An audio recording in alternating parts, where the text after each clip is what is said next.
Polska jest jak narkotyk. Promocja Rzeczpospolitej 5 gramami, sami wiecie czego. Nowa forma pomiaru oglądalności TVP. W Żenadometrze zabrakło skali. W niedzielę oblężenie Jasnej Góry. Kto Kmicicem, a kto ojcem Kordeckim. Edycie Górniak, peron odjechał. Polityku, weź się zreformuj, o zaufaniu do naszych kochanych decydentów. O tym m.in. będzie w dzisiejszym WTS-ie. Czwartek, 9 grudnia, Maciej Orłoś. Zapraszam. Zacznijmy nietypowo, od zagranicy, a konkretnie od Kanady. Oczywiście Kanadyjczycy mówią głównie po angielsku i francusku, ale była szansa, że przerzucą się na polski.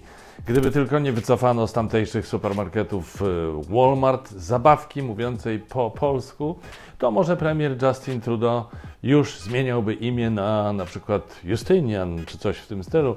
O jaką zabawkę chodzi? O kaktusa tańczącego do znanej i lubianej piosenki Cypisa o białym węgorzu.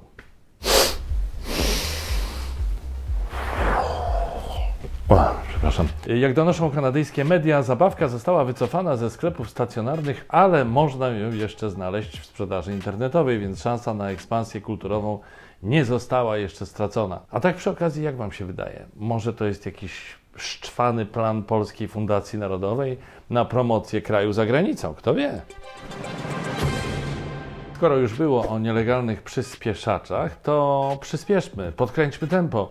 Dobra wiadomość dla miłośników transportu zbiorowego. Firma Hyperloop TT zapowiedziała, że jeszcze w tym roku rozpocznie pracę nad budową infrastruktury w Europie dla swoich super szybkich pociągów. Hyperloop TT to jedna z kilku firm, które pracują nad pociągami magnetycznymi, które mogą rozwijać prędkość około 1000 km na godzinę. Na razie niestety Hyperloopy jeszcze nigdzie nie wożą regularnie pasażerów, ale dotychczasowe testy są obiecujące. Wyobraźcie sobie, z Warszawy do Krakowa jeździ się teraz pociągiem jakieś 2,5 godziny, a to jest niecałe 300 km. A gdyby tak, zamiast Pendolino walnąć na tej trasie Hyperloopa, to byłoby 20 minut. To nawet jakby się pociąg spóźnił 2 godziny, to byłby szybciej niż teraz. Także ja jestem za. No cóż, ja wiem, może nie była to jakaś wybitnie interesująca wiadomość, ale jako weteran pewnego ekspresu czuję się zobowiązany do promowania idei kolejnictwa. Podobnie jak pewna weteranka metra. Mam na myśli Edytę Górniak, która zasłynęła występami w musicalu Metro. Choć forma, w jakiej dziś promuje kolejnictwo, jest nieco nietypowa. Zdecydowała się bowiem pozować na osobę, której peron odjechał. Ostatnio diwa polskiej muzyki rozrywkowej wystąpiła podczas koncertu Murem za polskim mundurem. Co do warstwy muzycznej koncertu, to nie będę się wypowiadał, bo w WTS-ie mamy innego eksperta od muzyki, a poza tym to wszystko jest kwestia gustu. Natomiast chciałem, cytując Zbigniewa Herberta, pochylić się nad sprawą smaku. Tak, smaku. Otóż pewien niesmak wywołuje, że podczas gdy na granicy dzieją się rzeczy dramatyczne i domyślam się, że także żołnierze i przedstawiciele innych służb mundurowych przeżywają dramatyczne chwile, TVP organizuje sobie jarmarczny, pseudo-patriotyczny koncercik. Nie wiem, ile kosztował, choć podobno bardzo dużo, ale jeszcze niedawno na łamach programów TVP nawoływano do wpłacania datków na zbiórki dla mundurowych służących na granicy. Może bardziej by im się przydało, żeby TVP przekazała im jakąś darowiznę, na przykład na pomoc psychologiczną z prawdziwego zdarzenia dla naszych obrońców granic, zamiast organizować nikomu niepotrzebny koncert. Ale to by wymagało spojrzenia na aktualne problemy z perspektywy ludzkiej, a nie z perspektywy słupków sondażowych. A wracając do Edyty Górniak, której odjechał peron, wystąpiła na propagandowej imprezie telewizji, która na swoim koncie ma szczucie na uchodźców, osoby nieheteronormatywne, opozycję, na przykład na Donalda Tuska, poza tym na dziennikarzy, aktorów, muzyków, lekarzy, można by długo wymieniać. I po koncercie pani Górniak na Instagramie opublikowała nagranie, na którym płacząc żali się na krytykę. Ja wiem, że zgodnie ze słowami jej chyba największego przeboju dosyć ma łez, swoich łez, stylu łez i jest po to, by kochać ją, ale bez przesady. Krytyka moim zdaniem niestety w pełni zasłużona. Pomijam już, że w ogóle zaproszenie do występu piosenkarki, która jest jedną z twarzy ruchu antyszczepionkowego w sytuacji, gdzie z powodu koronawirusa codziennie w kraju umiera 500 osób, to jest pomysł nieco chybiony. Więc powiedzmy sobie, że Edyta Górniak i TVP są siebie warci. Tymczasem mniej więcej wtedy, kiedy na scenie w Mińsku Mazowieckim oprócz Edyty Górniak pląsali Rafał Brzozowski, Halina Frąckowiak, Lubega czy Captain Jack, w Hajnówce w szpitalu zmarła Kurdyjka, która nielegalnie przedostała się do Polski i koczowała w lesie wraz z rodziną. Wcześniej poroniła. No taka idealna atmosfera do zabawy. Dodam jeszcze, że Edyta Górniak podczas koncertu zaśpiewała "Dziwny jest ten świat". No tak, bardzo dziwny, bardzo dziwny jest ten świat.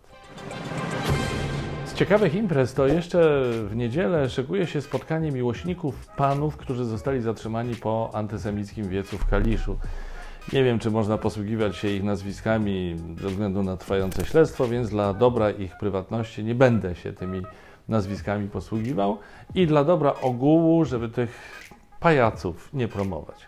W każdym razie dwaj zachęcają do udziału w spotkaniu na Jasnej Górze na znak poparcia z nimi. Także drodzy ojcowie Paulini, uważajcie, bo szykuje się najazd rosyjskiej agentury. Ale ponieważ kiedyś obroniliście się przed Szwedami, to liczę, że i tym razem się uda.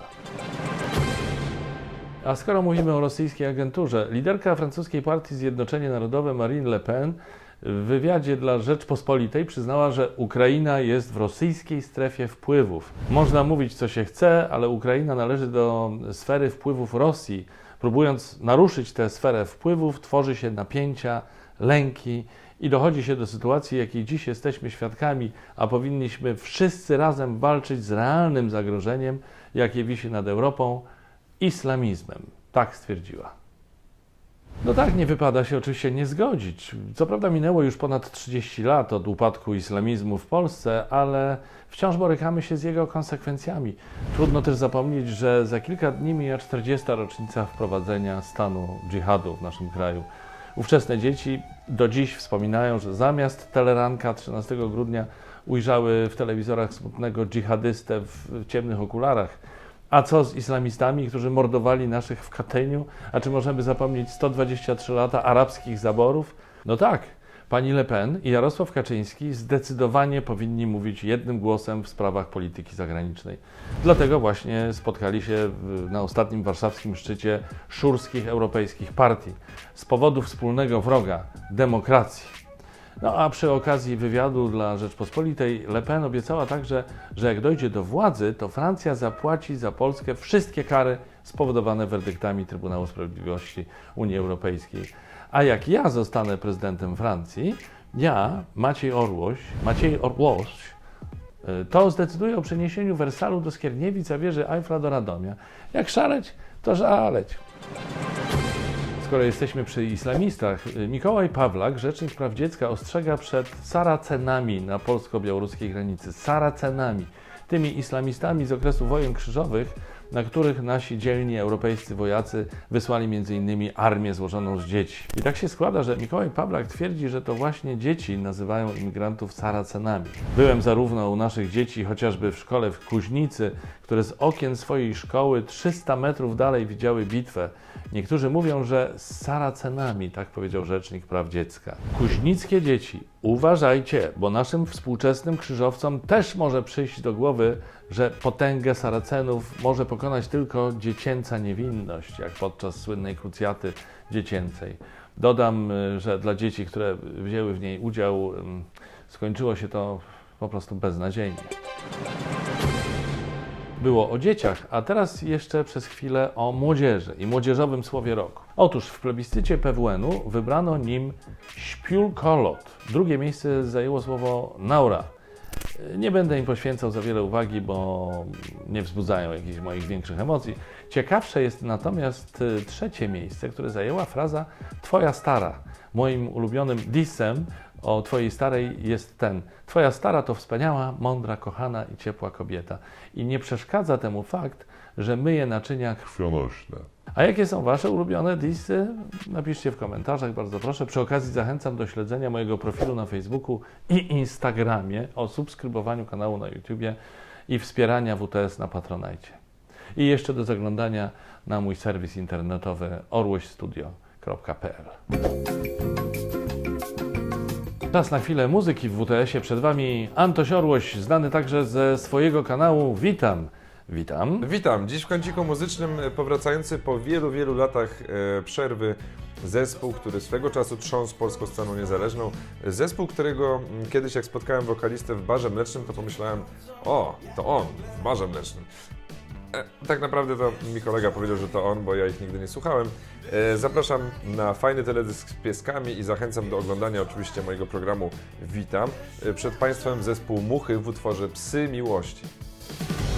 Może to tylko ten nadwiślański spin. Może to jednak ty, może właśnie dziś. Psy miłości czekają na swój czas.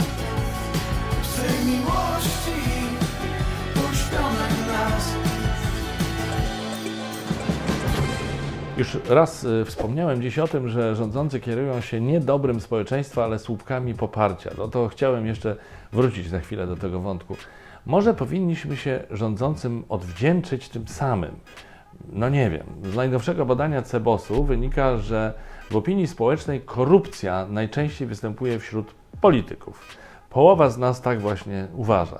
Co do urzędów centralnych i ministerstw, taką opinię ma mniej więcej co trzeci z badanych.